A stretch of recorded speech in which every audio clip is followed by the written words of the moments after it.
ઓખાનો મૂળ બારવટીયો ગાંડી અરે ઓખાનો બારવટીયો મૂળ મારી ગાંડી તને કેવા લાગ્યો ઓખાનો બારવટીયો મૂળ મારી ગાત્રણ મને એવું કે માં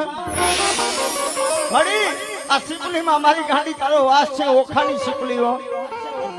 દરિયાના બેટની માલિકા અસંખ્ય જીવડો રીએ દરિયાની માલિકા અસંખ્ય જીવડો રીએ અને મિત્રો આપણે માતાજી કોઈ દેવ દેવસ્થાનનું સ્થાપન કરવું હોય તો લાકડાનું ફળું હોય હુઆ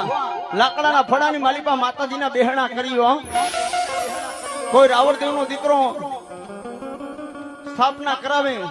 પણ જ્યારે મારી ગાત્રાળ બેહને દરિયાની માલિકા શીપ આવે ને શીપ એ શીપની માલિકા મારી ગાત્રાનું બેહણું થાય